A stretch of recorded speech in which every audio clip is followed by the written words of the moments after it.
Mirë, po ndalemi pak se si ta manifestojmë më shumë energjinë pozitive në jetën tonë, si të tërheqin njerëzit më shumë bollok edhe të mira në jetën e tyre. Kjo është shumë e bukur. Ne duhet manifestojmë njerëz të mirë në jetën tonë. E para shmangu nga personat që nuk bëjnë mirë. Kjo është numër 1 që i them gjithë njerëzve.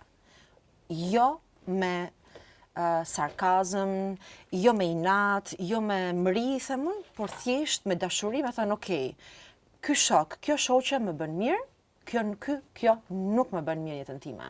Mundohu t'i shmangësh njerëzve që nuk janë mirë, që të marrin energji, që nuk të bëjnë mirë jetën tënde. Mundohu të merresh me njerëz që janë pozitiv.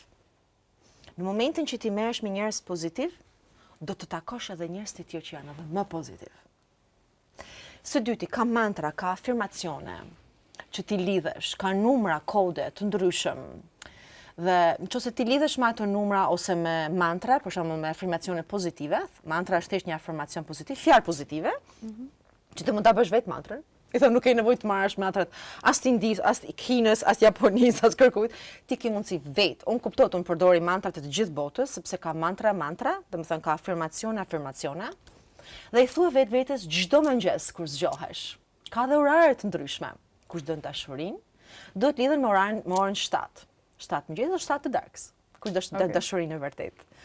Kush don bollekun, financat, suksesin në jetë, është teta.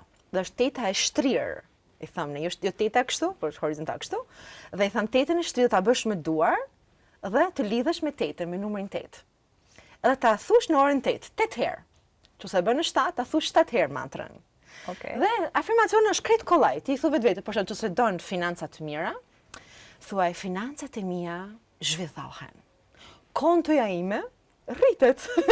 Okay. Unë do të gjej një punë shumë të mirë, nëse kush ka nevojë për punë, se ndoshta s'ka punë dikush.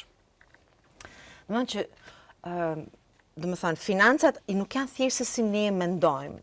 Financa është një temë shumë më e thellë, po ta shikojmë tamam, se ajo ka lidhje edhe me borxhet e jetës. Domethënë nëse ne kena shumë borxhe, për sa i përket edhe paraarzëve tonë, jo vetëm tonat, duhet të kërkojmë falje. Dhe kjo falje na ndihmon që borxhet të transformohen. Për shembull, të falja ato persona që ndoshta nuk më kanë bërë mirë. Edhe më kanë bllokuar temën e financave. Por do të kërkoj falje nga ana paraarzëve të mi, nëse paraarzët e mi mund të kenë bërë borxhe, që ne nuk i dim. Dhe ne si mbasars, ka njerë nuk na ecin financat.